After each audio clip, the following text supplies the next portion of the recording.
I guarantee the biggest crowd we had this year. Thank you very much to everyone who supported Preston and Shing Ka. And a lot of you, I think, are part of the cast, so we're supporting them and watching this, I don't know, for the first time. And right now, we present Preston Miller to do the audience. The man of the hour. And let's also present Shing Ka, one of the producers and the main actor.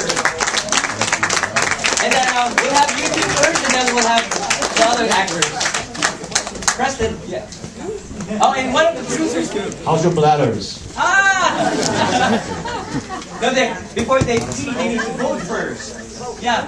Please vote.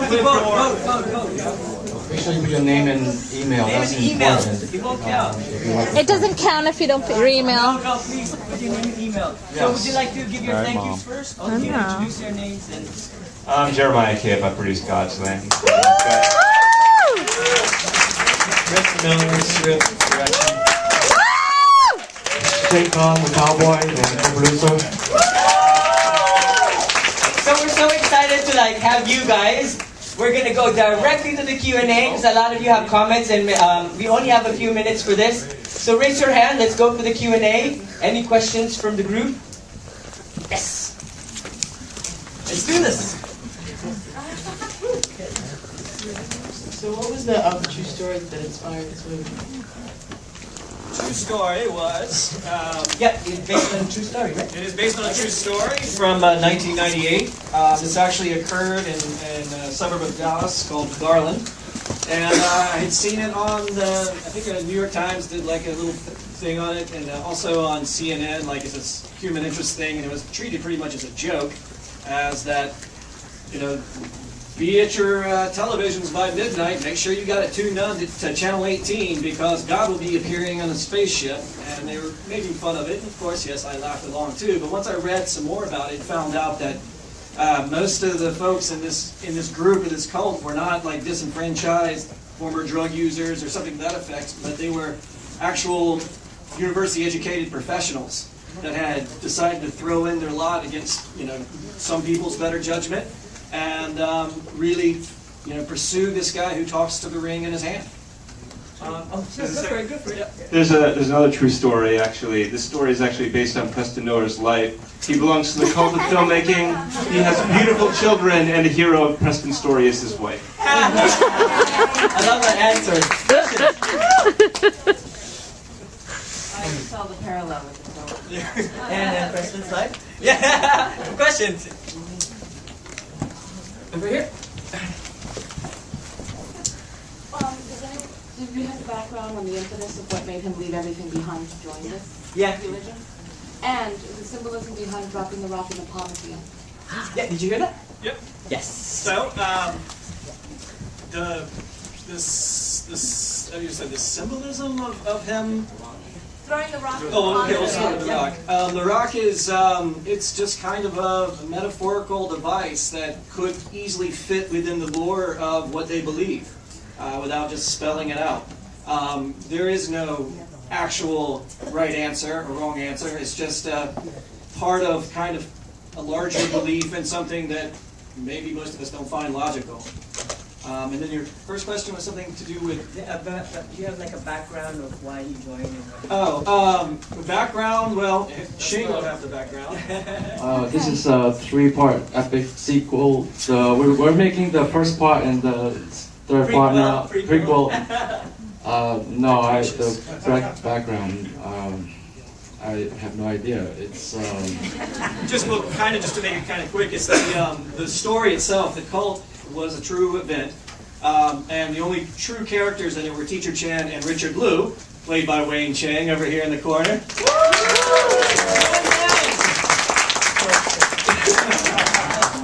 And then making the script, I developed the story of the family within and gave the father character a crisis of faith, gave the mother character a motherly kind of keep everything together, and intentionally create a story that has no villains. No one is out to do another person in or anything. Everyone's out to do what they think is best, but that's just not compatible all the time.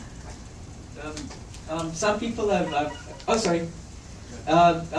some perspectives. Like some people might say this religion is a cult. Like, isn't there like some people have an objective or subjective I have a list perception here of of cults? all the religions that are cults. it's completely subjective. I mean, Exactly. everything is subjective. Right? Sure. So, any questions? Yes. Why the, what made you choose to use those close-ups of each character as each segment seemed to concentrate on them, to point it out in that way? It was, some of you folks that watch maybe a lot of films like me, I was really impressed by this one French documentary called Into Great Silence. And it's about a group of monks, and they do this kind of effect in a slightly different way, but they do this kind of effect where they stare at the audience. So it's kind of maybe even arrange a little bit of uncomfortability with the audience member. I don't know if you felt uncomfortable, but being stared back at. So it's almost like you're watching them, you're judging them, now it's their turn to look back at you and perhaps do the same thing. Do we have other actors? Yes, we do. Wayne, we have spoken with. We have Gloria Diaz here. You stand up. Come down. We have Nancy Ng.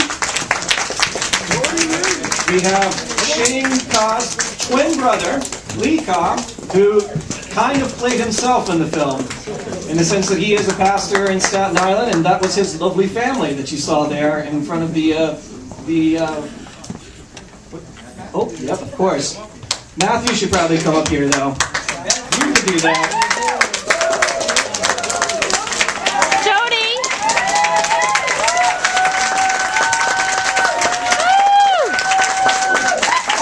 Jodi, of course. Ladies and gentlemen, Miss Jodi Lin, who played Chiu.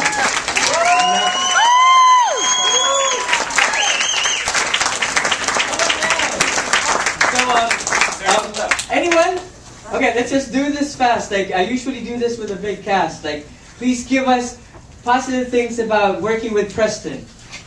Positive. Well, I have nothing else but positive to say about Preston. He made me feel the most comfortable that I can imagine ever being in my first film. So thank you for the great direction, for the confidence that you gave me, and the opportunity. Well, thank you for being there.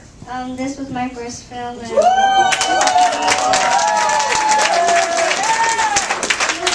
director, and this is really fast. So at the end of a scene, just give us hot dogs. One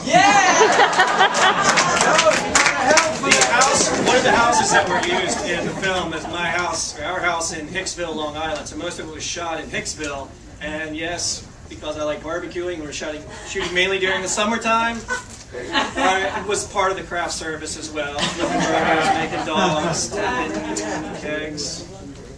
That's why I did it, because he said, how about free hot dogs and burgers every week for 10 months? Every weekend. I said, sure, why not? So the next shoot starts in the fall. So. See, I love that Preston's really daring. He kind of takes big risks with the camera. You never know what's going to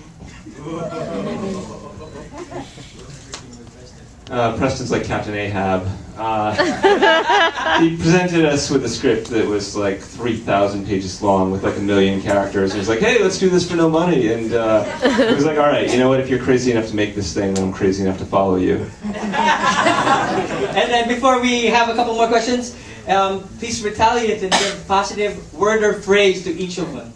Start with Mr. Jeremiah was my first brother in arms, as it were. He, as he said, took something that really had no business being done if you have like any kind of outside of life. We shot mainly on weekends for months and months.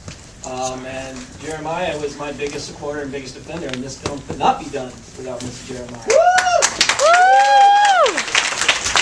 Miss Jodi Lin is a pleasure to work with, and one of the most dynamic actresses I think I've ever worked with.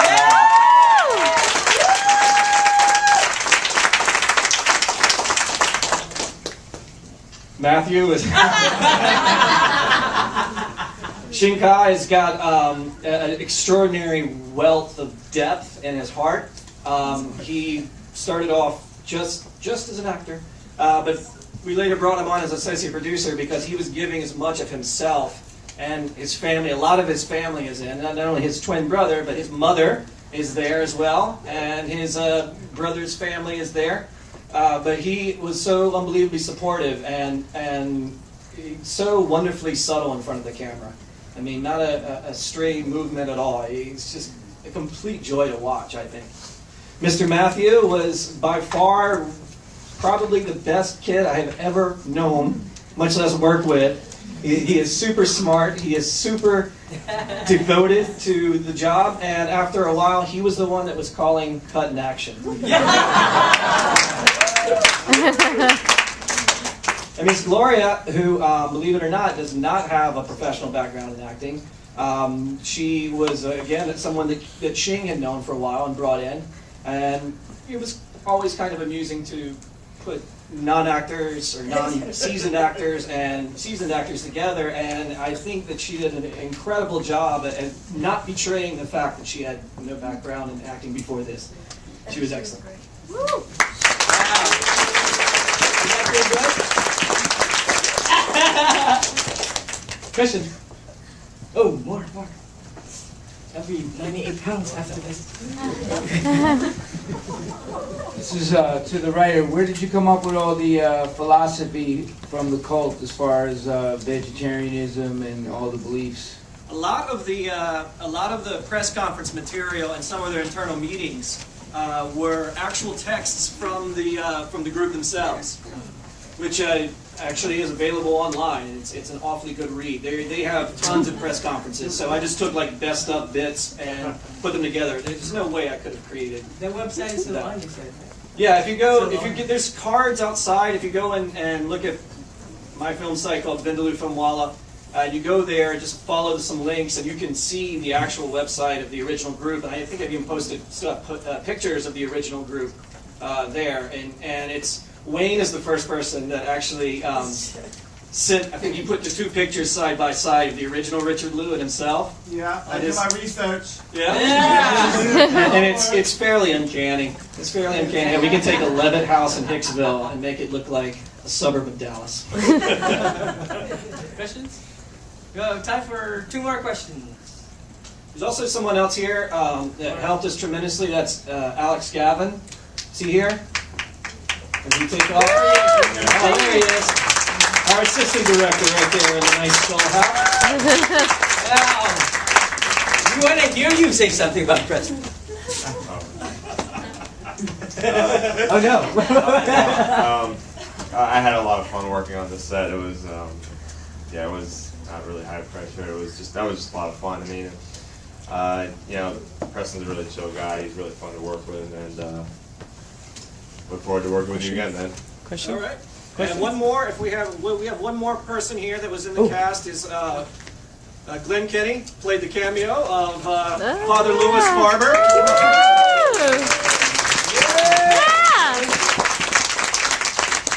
I absolve you of all your sins, which have been quite a few this evening. Do you have any questions?